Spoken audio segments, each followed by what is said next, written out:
Na baada ya mapumziko tumerejea. Bado unatazama kipindi cha Viwanjani, kipindi ambacho kinazungumzia taarifa za michezo kutoka maeneo mbalimbali hapa nchini Tanzania. Sio mpira wa miguu tu, lakini tunagusa michezo yote. Hivi karibuni umemwona mwenzetu Timzo Karugila akiwa anafanya mahojiano ama akiwa kwenye moja kati ya promo ambayo imeendelea kuruka zaidi kwenye channel zetu kuhusiana na kile ambacho alikuwa anakifanya na meneja mwendeshaji wa chama cha cricket Tanzania Atif Salim kuhusiana na mchezo wa cricket. Na nikukumbusha tu, hivi karibuni tumetoka kushuhudia timu ya umri chini ya miaka 19 ikifanya vizuri zaidi pale Lagos, Nigeria, wakati akishiriki kwenye mashindano ya Afrika yanayohusiana na mchezo wa cricket na kufuzu kwenye kombe la dunia kwenye cricket kwa umri huo wa miaka 19. Ni moja kati ya kitu kikubwa ambacho kimefanywa na timu yetu ya cricket Tanzania, na hapa tunaenda kushuhudia mwakani timu hiyo ikishiriki mashindano ya kombe la dunia, moja kati ya mashindano ambayo pia yanatoa fursa kwa Tanzania kuweza kuonekana katika mchezo wa cricket. Sasa mahojiano hayo maalum ambayo amefanya mwenzetu Timzo Karugila na afisa mwendeshaji mkuu wa chama cha cricket Tanzania unaenda kuyapata muda huu kupitia kipindi cha Viwanjani kati ya Atif Salim na Timzo Karugila. Twende tukaungane naye alafu tunarejea muda si mrefu kutoka sasa. Asante sana. Nami naendelea kukaribisha kutoka kwa upande wangu, na leo hii nikiwa na meneja mwendeshaji na afisa habari wa chama cha cricket nchini Tanzania. Huyu si mwingine ni Salim Atfu ama Atfu Salim. Atfu, habari yako? Nashukuru sana, habari yangu ni vizuri. Na habari yako? Na mimi niko poa kabisa. Nashukuru. Karibu sana. Asante sana. Leo mtazamaji wetu Viwanjani anatamani kujua kwenye upande wenu wa cricket kwa hivi sasa nini mnaendelea nacho. Cricket sasa hivi kuna kipindi ilikuwa ina mwamko sana. Tunapozungumza moja ya mchezo Tanzania ambayo ilitupa heshima kimataifa ilikuwa ni mchezo wa cricket. Na tunajua bado mpaka sasa mnaendelea kushiriki, lakini ile kasi imepungua kidogo. Asante sana Timzo. Kwanza nakukaribisha TCA. Asante. Cricket kwa sasa hivi ni mchezo ambao baada ya mpira wa miguu namba 2 ambao unaangaliwa sana, ambao una TRP nyingi zaidi hapa Tanzania. Of course wakati cricket ilipoanzishwa na mpaka leo hapo ilipofikia, mimi kwa upande wa chama kwanza niko hapa TCA nimeweza kuona mwamko mkubwa, kwa sababu kuna kipindi ambacho mimi nilikuwa kama mchezaji nafuatilia na klabu yangu nacheza cricket, tofauti na baada ya kuingia TCA nimeweza kuona kuna growth fulani nimefanya. Hisia ambazo mimi nimeziona katika miaka hii 5 ambayo mimi niko TCA ni kwamba bado watu wana hisia za kwamba huu mchezo ni wa matajiri, huu mchezo ni wa watu fulani. Kwa hiyo tayari tunapigana na fikra za watu, lakini kiukweli ukienda kuangalia leo 2025 cricket imeweza kudumu, hasa kwamba baada ya serikali kupitia wizara ya michezo BMT na baraza kufanikisha TCA cricket kuwa moja ya mchezo ambao utakuwepo katika sports curriculum katika nchi nzima, ambapo kwa mwaka huu itakuwa ni mara yetu ya kwanza kushiriki katika michezo ya UMITASHOMTA na UMISETA hapo Iringa. Kutoka mashuleni. Kwa hiyo ina maana sasa hapo kwa kupitia njia hiyo sisi kama TCA miaka yote tulikuwa tunasogea kwa uwezo wetu sisi, lakini kutokana na serikali kutusaidia kuweka mkono wake, sasa tunaweza tukasema bwana tunafika nchini kote, kwa sababu tumeweza kufanya semina nyingi katika hii kipindi hicho kuweza kuwajumuisha hao walimu wa michezo katika shule mbalimbali wapatoka vingine kwa Kigoma, Kagera, sehemu ambazo sisi mpaka leo hatukuwahi kufika, lakini sasa cricket inaenda Tanzania nzima. Kwa hiyo mwamko na upanuaji wa cricket ndio hivyo umezidi kusogea. Yes. Walimu wenyewe mmekuja kuwafundisha, lakini ninyi kama TCA mna mpango gani wa kwenda kuwafikia? Hawa ni walimu mmekuja mwaita, na kama unavyojua mchezo wa cricket ni mchezo mgumu fulani, si kwamba watu wote wanaofahamu kama ambavyo wanaweza kawaita walimu wa soka. Mpango wenu ukoje ninyi kama ninyi kwenda kabisa kwenye mashule physical, kwa sababu unaposema unakwenda kushiriki UMISETA na UMITASHOMTA ni nchi nzima? Yaani hapo tuna vituo tayari ambao zipo katika mikoa mbalimbali. Mikoa kama mingapi? Kama kwa 5 ambao tunaweza tukasema kwamba tumewekeza vizuri zaidi. Ipi na ipi? Morogoro, tuko mkoa Arusha, Mwanza, Tanga na Gairo. unaweza ukafikiria kwamba leo Gairo ni kituo ambacho kimeanza miaka 2-3 iliyopita, lakini kutoka Gairo leo tunapanda vipaji. Ametokea mchezaji ameenda kucheza mpaka timu ya taifa kutoka Gairo. Gairo pengine hata hawakufahamu kwa mchezo ni kitu gani. Ina maana inaonyesha kwamba talent ya Tanzania iko nchi nzima. Ni sisi tu kwenda kupeleka huo mchezo. Sasa tunakuja katika ile swali lako. Tunafikia vipi au tunapanua vipi huo mchezo? Kufika mikoa hiyo mingine. Mikoa mingine. Mwanzo lazima unakuwa ni mdogo. Unaweza tukaanza na shule moja, kwa sababu hata hapa mikoa hii ambayo leo tumeshaanza kuwekeza vizuri, tulianza pengine na shule moja. Shule moja ikazalisha shule 5 zingine ikawa 10. Kwa hiyo kwa leo kama kwa mfano tumeweza kufika kama mkoa wa Kigoma, pengine kuna shule moja tu pale tupo. Lakini kupitia shule ile moja pengine tutaweza kupata washiriki baadhi ya kutoka ile shule wanaweza kushiriki katika Mabita Shumta au wakashiriki katika michezo mingine mbalimbali, kwa sababu sasa hivi ndio tumeanza kuwekeza. Sisi kama chama kazi yetu itakuwa wa support hawa walimu, kuwapatia vifaa walimu, kwa sababu mchezo wa cricket kidogo ni mchezo ambao unahitaji vifaa. Vifaa hivi havipatikani kiurahisi, na of course ni vifaa ambavyo vina gharama. Chama kama chama sisi, hii ni jukumu letu kuweza kuwafikisha hawa vifaa ambavyo ni vya bora kabisa, ili waweze kutumia na kuweza kuwafundisha hawa watoto. Na mimi na imani kabisa, kwa sababu kizazi chetu hichi ambapo leo tunaongea na yeye, tuna timu za taifa zote zinapitia katika program hizi za development mpaka tunafikia. Ni vifaa gani ambavyo mchezaji anatakiwa awe navyo? Kwa sababu kuna mwingine anatazama yuko huko mkoani Kagera, Kigoma, anataka kushiriki ili na yeye wakati ya kusoma umeshamwambia mnakwenda huko, aanze basi kujiandaa na vifaa. Kwa mfano, tuna kifaa kama hichi hapa. Hii ndo wanasema ni kama silaha ya cricket. Ni unaita bat. Kwa lugha ambayo ni rahisi ni ngongo, ambacho ndo muhimu zaidi kwa kuanzia katika mashuleni. Tunaenda nazo hizi. Ikitoka hapo tuna mpira wenyewe. Mpira wenyewe. Huu ni mpira wa, kwa maana ya kwamba kama ni kwenye ingekuwa ni soka, huu ndio mguu wa kuchezea. Kabisa. Na huu ndio mpira wenyewe. Huu mpira kidogo ni tunaanzaga na mara nyingi ni softball. Yes. Kwa sababu plastic yeah. Kwa sababu hicho ndo kianzio. Hauwezi ukaanza mpira wa cricket sasa ukienda unaoona ambao duniani kote ni mpira mgumu. Mpira wa gramu 156. Kwa hiyo kwa kucheza na ile ndo nakuja hapo vifaa pia inaendelea kwa gharama yake inazidi. Lakini kwa kuanzia unapoanza cricket, kitu ambacho ni muhimu zaidi uwe na hii bat, uwe na mpira na uwe na haya magongo matatu ambapo unasema yanaitwa stumps au wicket. Ina maana kuna mmoja anayerusha na kuna mmoja anayepiga. Huyo anayerusha kazi yake ni kulenga hizi migongo mitatu. Na huyo ambaye anapiga kazi yake kwamba mpira usigonge hapa. Yeye kazi yake ni kupiga ule mpira. Ndo kiufupi cricket ndo hiyo.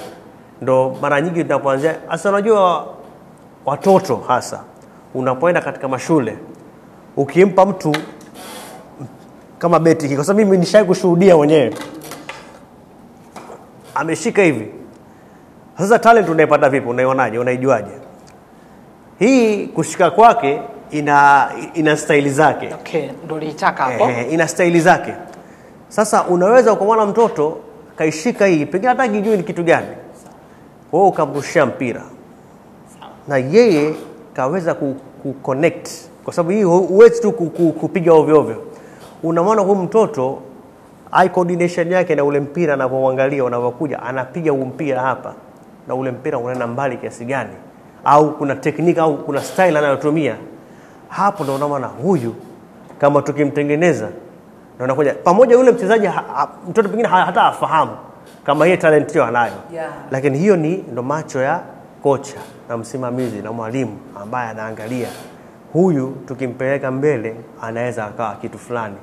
Ndo baada hapo yani talent ndo inafuatikana hivyo. Na leo tunaweza tukasema tuna vijana wengi katika hizi shule zetu nyingi sana wanacheza mchezo huu wa cricket. Wote wanaanzia na vifaa hivi vitatu muhimu. Nionyeshe ushikaji wa hiyo cricket kama unataka kujibu. Hii unashika kawaida ni hivi. Sawa. Kuna style nyingi. Kuna mtu mwingine hasa watoto wanapoanzia, ndio mtu mmoja anashika hivi kama anashika anakumbatia, kama anashika jembe vile. Yes. Anataka apige. Yes. Mbona, lakini kadri unaposogea una understand mchezo, kuna style yake kucheza, kuna grip unaita, alafu kuna style ya kushika vizuri. Ili upate flow ya kucheza ule mpira. Hiyo kadri unaposogea mbele ndivyo unapozidi. Unapotoka katika beti ya plastic unakuja katika beti ya mbao, inakuwa tofauti. Huwezi kuchezea mikono, lazima uvae gloves kwa sababu ule mpira ukija unakuumiza. Kwa mpira ni mgumu kama hujavaa. Huu kwa sababu bado uko soft. Lakini ule huwa ni mgumu sana. Ni mgumu mpaka inabidi uvae helmet. Yes. Uvae na leg guards. Kuna wengine wanavaa paka thigh guards. Yaani inabidi kama mpigaji ujilinde kama ukikosa ule mpira unaweza kukuumiza. Mpira kama mpira ni shingapi? Au hii full package kwanza, tuende moja kwa moja full package kwa sababu utonunua mpira peke yake. Hii full package kwa mtu ambaye anaanzia ni shingapi? Kusema kweli gharama yake kwa haraka sitaweza kukupatia, lakini kwa kukisia inaweza ikaitwa zidi shilingi 15,000 20. Full package yake. Vipi sasa ile package yenyewe ambayo mtu ameshaimarika yeye anakwenda kwenye mashindano? Ile package inatofautiana kwa sababu zile zinakuwa zina grade. Sawa. Grade kubwa, grade ya kati, grade ya wastani. Ya juu kabisa shingapi? Ya juu kabisa ndo hapo unakuja katika gharama hizo. Kama mtu anataka kifaa kabisa, kwa sababu kuna beti zingine ndio za upigaji. Unaweza kukuta kuna beti moja ya 150,000. Sawa. Na kuna beti hiyo kuna 1,000,000 na. Sawa. Ambao wanachezea wachezaji wakubwa kabisa duniani. Ya hivi tu? Ya mbao. Tu. 1,000,000. Yes. Okay. Yes. Viatu. Hiyo ndo professional kabisa. Professional viatu. Yes. Sisi kama chama. Kwa hiyo kwamba hata viatu mna viatu vyenu vinakuwa na siri mradi viatu. Si mradi viatu kwa sababu unajua unapofika, sisi kama chama kwa kamati hii ambayo iliyopo sasa hivi, kwa jinsi tulivyowekeza, tumeona kwamba wachezaji ni muhimu sana waweze kucheza na vifaa ambavyo ni bora. Ndio kitu cha kwanza kama tunawekeza kitu, kwa sababu mwisho wa siku kama unapeleka huo mchezo na umpatie hata kama ni askari unampeleka vitani afu umpi silaha bora, faida yake ni nini? Unaenda kufungwa tu, ni vita vya bure unacheza. Kofia, mtu akiwa amevaa kofia ni shilingi ngapi ile kofia kujilinda? Ile wastani wake inaweza kwa grade ya chini inaanzia 50,000. 50,000 kofia. Hii ya bei ya chini? Hii bei kama kwambia ina 150,000 hadi laki unapata. Mpira wenyewe? Mpira wenyewe inakuja na pia grade yake tofauti, inaanzia 1,000 wa mpira ambao unaongelea. Ndio mpira inaanzia 15,000 kwenda mbele. Ya gharama ya juu kabisa? Gharama ya juu kabisa unaongezea kombe la dunia hata dola 200 inafika. Mpira peke yake. Okay. Ambayo nasema ni test ball ambayo ya kwamba kutokana na mashindano unayokwenda kushindana ni bora kwenda na kitu kilicho bora. Viatu bei ya chini kabisa na bei ya juu kabisa? Bei ya chini kwa sababu viatu sana kwa sababu wanapenda kuvaa zile spikes. Ndio. So zile gharama yake mara nyingi inaanza 80,000 ambazo ni za kina ya chini kabisa. Mpaka inafika 200,000 300,000 na. Okay. Yes. Na yale ya kujikinga kwa maana ya ugoko? Yale ya ugoko again 70,000 80,000 unaweza kupata kwa kina ya chini. Kuendelea of course bei yake inakuwa iko juu zaidi. Ndo mara nyingi unapokuta kadri unapopanda kwenye mashindano ndivyo na gharama ya vitu vinapozidi kuongezeka ubora wake. Hapo sisi kama chama tunakuja tunajaribu tusipate tatizo hilo, kwa sababu sisi tunafahamu kabisa kwa hali yetu ukipeleka kwa mchezo katika mashuleni kwa mfano na watu wanaoishi vijijini kule hawataweza kuharamia kuafford vitu kama sisi kama tumechukua jukumu hilo. Kama mtoto anapotoka katika hii plastic ball, sasa unamwona ameshazoea, unampeleka kwenye hardball. Sisi kuna vituo vyetu tumeshapeleka vifaa pale, anachezea vile vifaa, anasogea mbele, akifanya vizuri katika kile kituo kuna mashindano yanayokuja ambayo ni academy ambayo inajumuisha vituo vyote nchi nzima tunafanya. Akifanya vizuri pale anaweza akaja kuitwa katika kambi. Akija kwenye kambi tayari anafaidika na vitu vingine zaidi. Ligi yenu iko vipi? Mna ligi? Tuna ligi, lakini ligi ambayo tunayo kwa sababu cricket hub ya cricket zaidi iko hapa Dar es Salaam. Ndio. Kwa hapa ligi Dar es Salaam ipoje? Ndio hapa kuna vilabu. Ndio. Na vilabu ambavyo viko kwa kipindi kirefu. Kama vingapi? Katika miaka 5 hii iliyopita vilabu vimeongezeka vingi. Kwa hiyo mwamko umekuwa mkubwa zaidi tofauti na sisi tulivyotegemea. Vinazidi 10? Zaidi ya 10. Okay. Zaidi ya 10 na inatupa challenge kwa sababu viwanja yenyewe ambavyo sisi tunavyo ni vichache. Kwa hiyo viwanja vingapi vinatumika kwa hapa Dar es Salaam? Kwa hapa Dar es Salaam viwanja vingi vinatumika. Okay. Kwa hiyo kuweza kuwapa chance kila timu. Viwanja vyenyewe viko wapi na wapi? Tuna uwanja wa Chuo Kikuu. Ndio. Kuna uwanja huu wa Leaders. Ndio. Alafu Gymkhana na Al Burhani. Okay. Ni viwanja hivi ambavyo na hii hapa ya hii huwezi kusema ni uwanja, huu ni uwanja mazoezi. Na mnautumia kwa ajili ya mazoezi. Sio uwanja kuchezea mechi here. So unakuta kwamba katika miundo mbinu kitu cha kwanza sisi tunajaribu kufanya ni kuweza kuwekeza katika viwanja.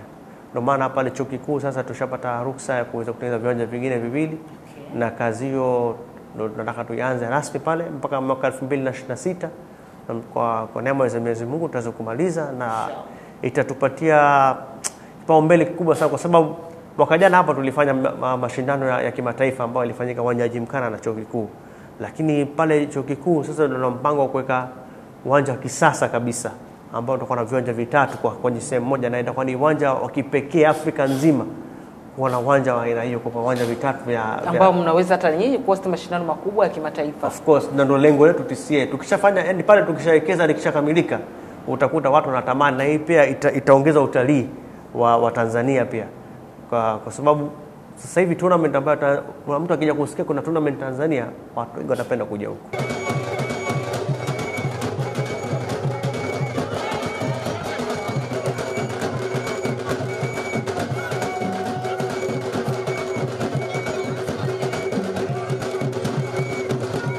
Jina yangu ni Lux Bakranya, captain wa Tanzania Under 19. Nipo bowling around kwenye team. Nafikiri tournament ilienda vizuri. The boys were really excited for the tournament, but more or less I think the boys had one goal. Lengo ilikuwa kuenda kombe la dunia na tumerudisha hiyo kombe dunia nyumbani. Hiyo ni kitu kubwa sana. I think it's a really proud moment for me and the Tanzanians back home as well. It's the first time mara ya kwanza, so I think we're really proud as a unit. Mimi naitwa Ashish Nagewadia, Vice Chairman Tanzania Cricket Association. Vijana wamerudi na cup. Hii cup ni ruksa ya kuingia kwenye kombe ya dunia ya Under 19. Tutacheza pale Zimbabwe. Walienda kucheza Nigeria, wamecheza game 5, wameshinda zote 5 na wamefikisha hapo.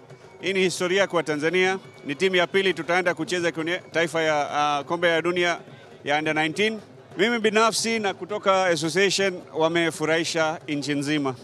Shukrani kwanza kwa Mungu na watoto yetu ambao umeleta trophy ya Africa. They are African champions, and on behalf of the legends I say congratulations, karibu sana jumbani.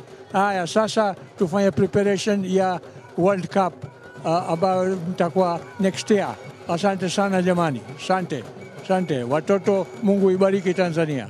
Hatimaye sasa timu kwa kudra za Mwenyezi Mungu tuliona misimu kadha iliyopita hatua kama hii ambayo ilitufelisha Tanzania pale nchini Rwanda kushindwa kusogea. Mungu amesikia kilio chetu na wachezaji wamekuwa makini, tumeingia kombe la dunia. Kwanza niambie mlilipokeaje ninyi kama association?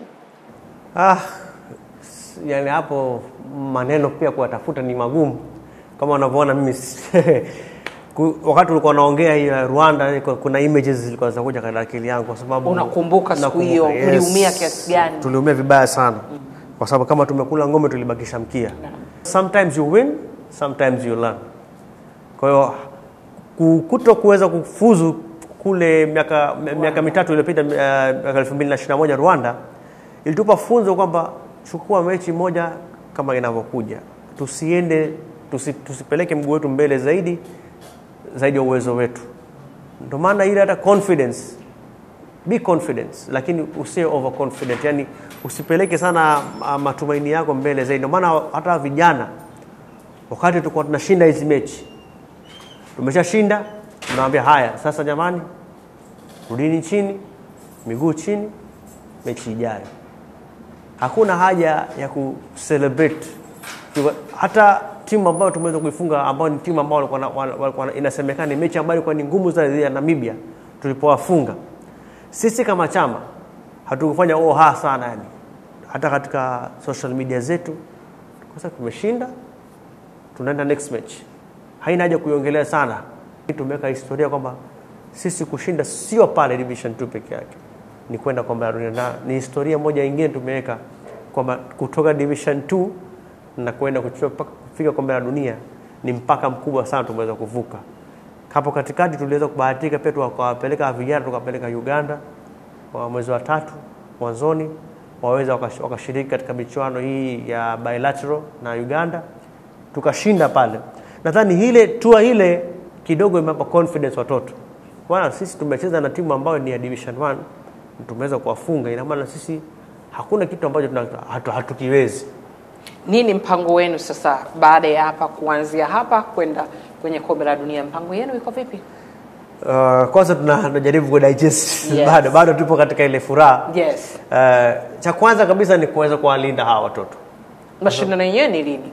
Mashindano haya yatakuwa ni mwaka 2026. Ndio. Tarehe haijatangazwa, lakini itafanyika nchini Zimbabwe na Namibia. Ndio. Katika nchi mbili tofauti, Namibia na Zimbabwe. Yeah. Kwanza kabisa kuweza kuwalinda hawa watoto, kwa sababu hilo ndo kubwa. Hapo nyuma tulikuwa hatuna system ambayo kutoka under 19 wachezaji kwa kuweza kuwa fit katika men senior team. System hiyo ilikuwa haipo. Lakini sasa tunahakikisha kwamba hii under 19 ndo timu ambayo itakuwa ni senior men ya mwaka unaofuata, kwa sababu kuna wachezaji kama 3 tayari katika hii under 19 tayari washaingia katika senior team. Na sisi tuna mpango wa kuweza kuwapush hao wengine waweze kuchukua nafasi za wale senior sasa ambao umri wao pekee unafika na wakati wao wa kuretire unakuja, wa kustaafu. Kwa sababu tunacheza na kizazi kimoja kwa kipindi kirefu sana. Kwa hiyo lazima kuna wengine watapanda umri. Kwa hiyo kupokeana sasa, maana sawa wewe muda wako na kukabidhi wewe sasa. Wewe ndo chukua hitaji peleka mbele. Ndio tutakatufereke system, ndio maana tukatuwalinde vizuri, tuwape facilities nzuri kabisa. Kocha kama tuna mkocha ambaye ametoka nchi ya South Africa. Okay, hongera. Ndo anawafundisha na anaapa wao, anaweka katika positive mindset kuanzia siku ya kwanza. Sasa nyinyi haina haja kuogopa mtu. Nyinyi kama nyinyi mnaweza kila kitu. Kwa nyinyi mjiamini, mnapoingia uwanjani mjiamini. Wale ni 11, nyinyi 11, hamtofautiani sana. Kwa hiyo nyinyi hakuna kitu kinachoshindikana katika cricket. Kwa hiyo motisha hapa na positive mindset imeweza kusaidia sana watoto. Kwa hiyo unajua unapocheza ushafika katika ushavunga ile vunja ile barrier ya kuenda kombe la dunia, tayari mchezaji anakuwa katika mindset na frame tofauti kabisa. Kwa hiyo mimi kwanza ni kama kuwalinda hawa, kuwapa facility nzuri, na kutoka kipindi hichi mpaka kwenda kombe la dunia lazima tuwekee mikakati mizuri kuweza kuwapatia hata series 1-2 ya michuano ya kirafiki. Muone kwamba kuna umuhimu kupata mechi kama 3 za kirafiki lakini nje ya nchi. Yani hiyo ndio kwa mpango wote. Once tukichapata pia tarehe ya kombe la dunia itakuwa ni lini, tutaweza kupanga mikakati yetu na kwa ajili ya kuiandaa timu. Lazima tuweze kuandaa timu, kwa sababu mafanikio kama haya hayaji kila siku pia. Yeah. Kwa hiyo kama tunaenda kushiriki katika kombe lazima tujiandae vizuri pia. Kweli. Yes. Nini mpango wenu sasa? Mpango wenu wa mfupi na wa baadaye katika cricket?